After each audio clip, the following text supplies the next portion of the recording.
কুরবানির বিষয়ে সংক্ষিপ্ত আর দু একটা মাসালা হচ্ছে, মৃত ব্যক্তির পক্ষ থেকে কোনো কুরবানি হয় না। রাসূল সাল্লাল্লাহু আলাইহি ওয়াসাল্লামের পক্ষ থেকে আমাদের কোনো কুরবানি নাই যে আমরা আল্লাহ রাসূলের পক্ষ থেকে কুরবানি করব, মৃত ব্যক্তির নামে কুরবানি করব।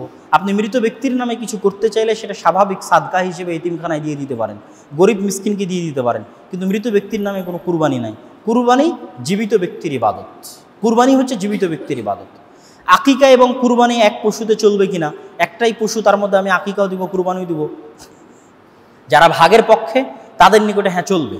এখন একটা কুরবানির পশু আমি দিচ্ছি, সেখানে একজন হাদির ওয়াজিব হাদির পরিবর্তে একটা অংশগ্রহণ করছে, আরেকজন সুন্নাত কুরবানি হিসেবে অংশগ্রহণ করছে, আরেকজন সন্তানের আকিকা হিসেবে অংশগ্রহণ করছে। একটা গরুতে এরকম 7 জন যদি অংশগ্রহণ করে, তাহলে যারা ভাগের পক্ষে তাদের অনেকের মতেই এটা চলবে যে একটা কুরবানিতে আকিকার জন্য একটা ভাগ আর একটা কুরবানির জন্য একটা ভাগ। একদিনই কুরবানি হচ্ছে 7 জন, তার মধ্যে 2 জন আকিকার জন্য তার 2টা সন্তান জন্মগ্রহণ করেছে, আর বাকি 5 জন হয়তো কুরবানি হিসেবে কুরবানি করতেছে। কিন্তু আমাদের দৃষ্টিতে যদি আমরা জায়েজ বলিও, তারপরেও একটা কুরবানিতে আকিকা অংশগ্রহণ করবে বা একটা আকিকার সাথে কুরবানি অংশগ্রহণ করবে, এটা আমাদের দৃষ্টিতে উচিত নয় বা করা ঠিক নয়।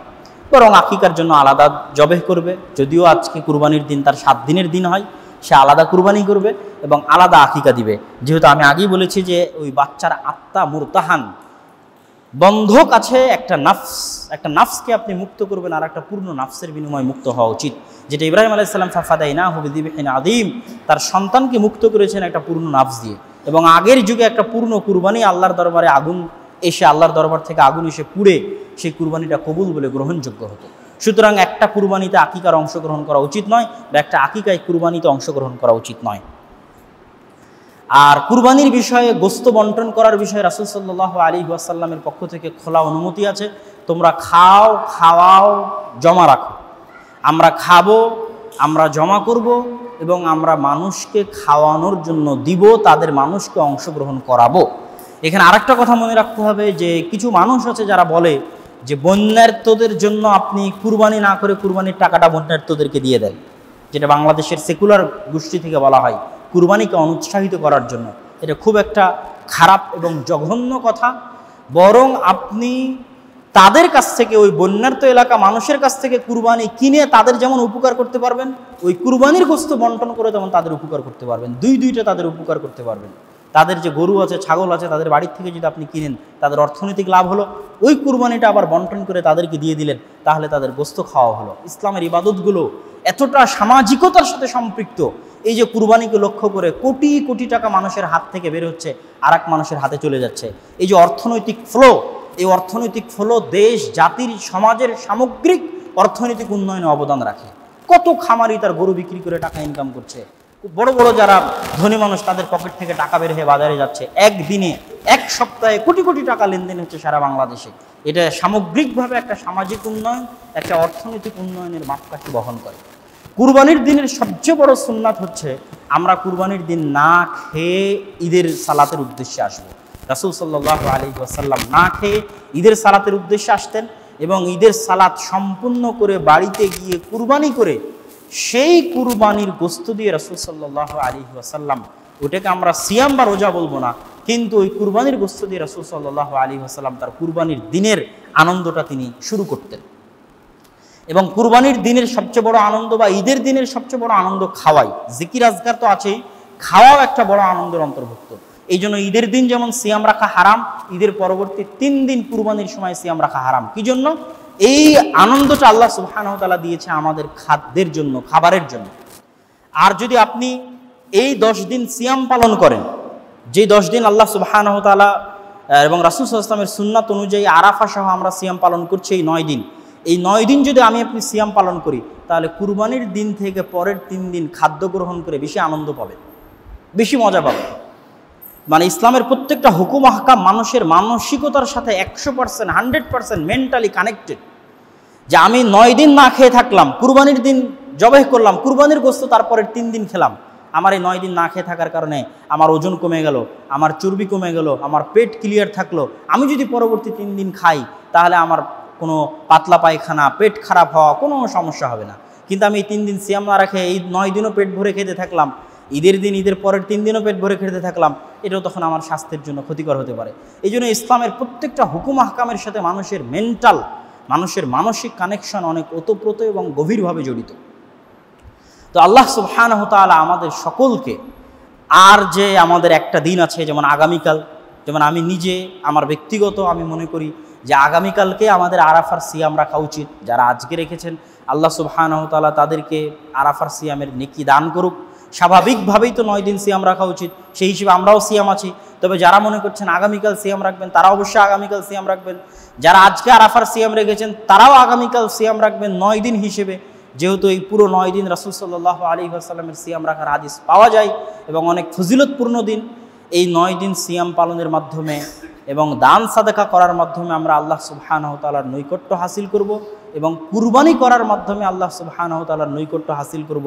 কুরবানির গোশতে গরিব মিসকিনকে অংশ দেওয়ার মাধ্যমে আমাদের সামাজিক বন্ধনকে অটুট করব, আমাদের সামাজিক ভ্রাতৃত্ব এবং ভালোবাসাকে সামনের দিকে এগিয়ে নিয়ে যাব। এটাই হচ্ছে ইসলামের মহত্ব, এটাই হচ্ছে ইসলামের বড়ত্ব। আর সবচেয়ে বড় আনন্দ ঈদের দিনগুলোতে, সবচেয়ে বড় আনন্দ হচ্ছে তাকবীর।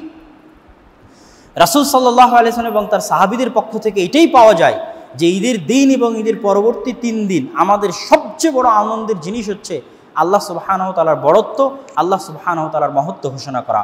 আল্লাহু আকবার, আল্লাহু আকবার, লা ইলাহা ইল্লাল্লাহ, আল্লাহু আকবার ওয়ালিল্লাহিল হামদ।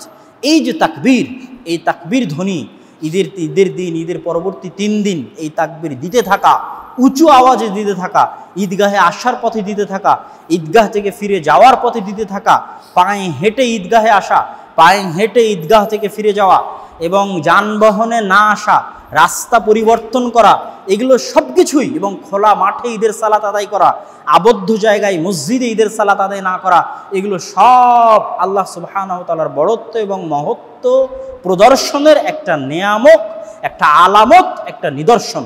অতএব আমাদের সবচেয়ে বড় আনন্দ হতে হবে ঈদের দিন যেন আমরা আল্লাহ সুবহানাহু ওয়া তাআলার বড়ত্ব মহত্ব ঘোষণা করার জন্য পায়ে হেঁটে রাস্তা পরিবর্তন করে ঈদের মাঠে আসা, পায়ে হেঁটে রাস্তা পরিবর্তন করে ঈদের মাঠ থেকে ফিরে যাওয়া, মুখে আল্লাহ সুবহানাহু ওয়া তাআলার বড়ত্ব এবং মহত্ব ঘোষণা করতে থাকা। আর সবচেয়ে বড় নাসিহা যেটা আমার এবং আপনাদের জন্য থাকবে ঈদের দিনকে লক্ষ্য করে, সেটা হচ্ছে ঈদের দিন আল্লাহর দেওয়া আনন্দের দিন। কাদ আবদালাকুমুল্লাহু বিহিমা খায়রাম মিনহুমা, আল্লাহ সুবহানাহু ওয়া তাআলা দিয়েছেন তোমাদেরকে এই 2টা দিন আনন্দ করার জন্য। আপনি অন্য দিনে যদি অবৈধ পন্থায় আনন্দ উদযাপন করেন তাহলে যে গুনাহ হবে, ঈদের আনন্দ যদি আপনি হারাম উপায়ে করেন তার চেয়ে ডবল গুনাহ হবে। একে তো আপনি এই জিলহজ মাসের এই 10 দিনের সম্মান নষ্ট করলেন, ইয়াউমুন নাহার ঈদের দিনের সম্মান নষ্ট করলেন, ইয়াউমুল হাজ্জিল আকবার হজ বড় হজের দিনের সম্মান নষ্ট করলেন, এবং পরবর্তী 3 দিন, যেই 3 দিনও মানুষ কুরবানি করতে পারবে, আল্লাহর তাকবীর পাঠ করতে পারবে, ওই আনন্দের দিনগুলোর আপনি সম্মান নষ্ট করলেন। এই যে সম্মান নষ্ট করা, যেমন হারামের এরিয়ার একটা সম্মান আছে, হারামের এরিয়ার মধ্যে যেমন গাছ কাটা নিষেধ, হারামের এরিয়ার মধ্যে যেমন প্রাণী শিকার করা নিষেধ, ওই হারামের এরিয়ার একটা সম্মান আছে। মক্কার হারামের এরিয়া, মদিনার হারামের এরিয়ার একটা সম্মান আছে। ওই এরিয়ার মধ্যে যদি কেউ গুনাহ করে তাহলে ওই এরিয়ার বাইরে গুনাহ করলে যা গুনাহ হবে তার চেয়ে ডবল হবে। ঠিক তেমনি আমরা যেই দিনগুলোতে অবস্থান করছি এগুলো সম্মানিত দিন, এগুলো হারাম দিন, হারাম মাস। 4টে মাস আল্লাহ সুবহানাহু ওয়া তাআলা হারাম করেছে। হারাম মানে সম্মানিত, নিষিদ্ধ এরিয়া। বড় কোনো এরিয়াই নিষিদ্ধ হয়। প্রধানমন্ত্রীর বাসভবন নিষিদ্ধ এরিয়া, সংসদ ভবন নিষিদ্ধ এরিয়া, সবার জন্য প্রবেশ জায়েজ নয়। সম্মানিত জিনিস এই 4টে মাস সম্মানিত, এই জন্য এই 4টে মাসে যুদ্ধ বিগ্রহ নিষিদ্ধ।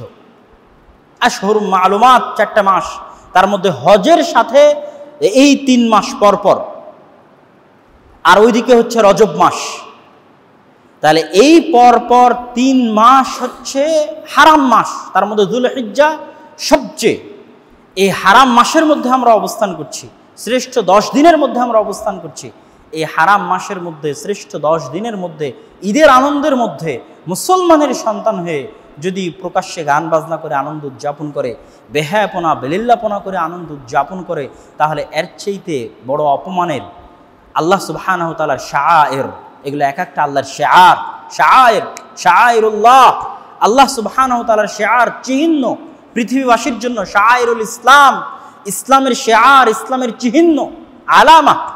অনেক ইবাদত আছে যেগুলো আপনি হুকুম দিয়ে বাস্তবায়ন করতে পারবেন না, দাড়ি রাখা কি?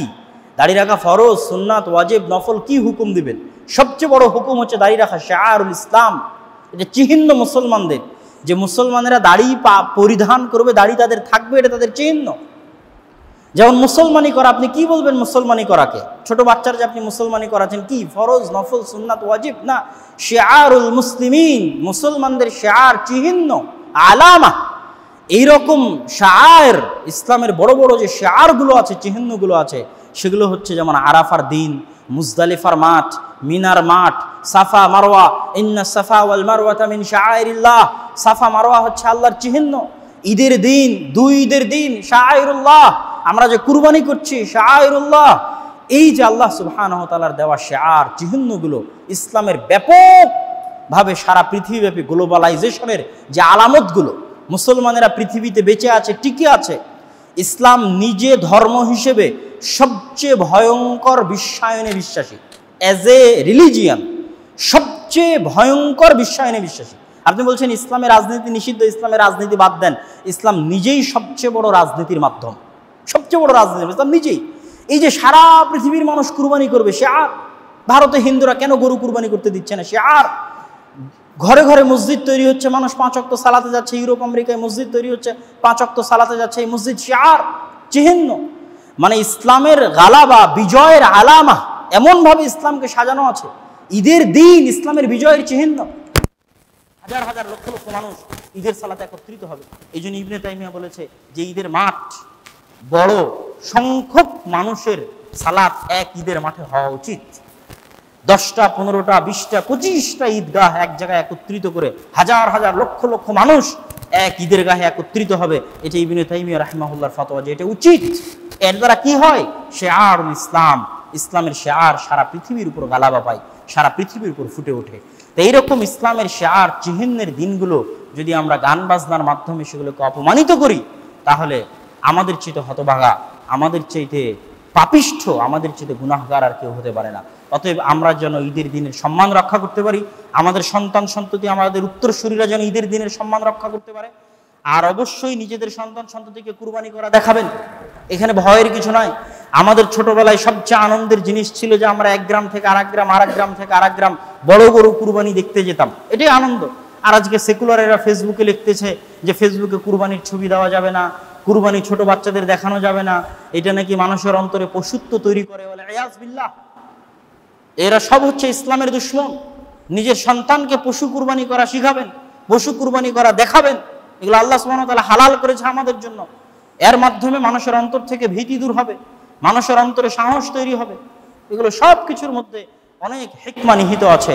আল্লাহ সুবহানাহু ওয়া তাআলা যেন আমাদেরকে আমাদের কুরবানি, আমাদের ঈদ, আমাদের আরাফার সিয়াম, আমাদের এই 10 দিনের নেকি সব কিছু সুন্নাত অনুযায়ী পরিপূর্ণ পুঙ্খানুপুঙ্খভাবে পালন করার তৌফিক দান করে। আল্লাহুম্মা আমিন।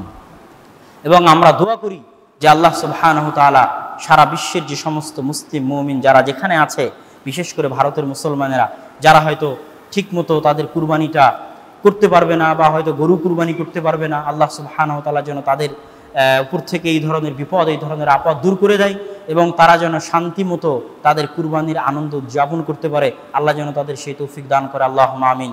এবং আমরা সবাই যেন নিজ নিজ পরিবারের পক্ষ থেকে, পরিবারের সবাই আলাদা আলাদা কুরবানি করতে না পারলেও পরিবারের পক্ষ থেকে যেন প্রত্যেকের একটা করে কুরবানি থাকে, এই চেষ্টা যেন আমরা সবাই করি। আল্লাহ সুবহানাহু ওয়া তাআলা আমাদের সেই তৌফিক দান করুক। আল্লাহুম্মা আমিন।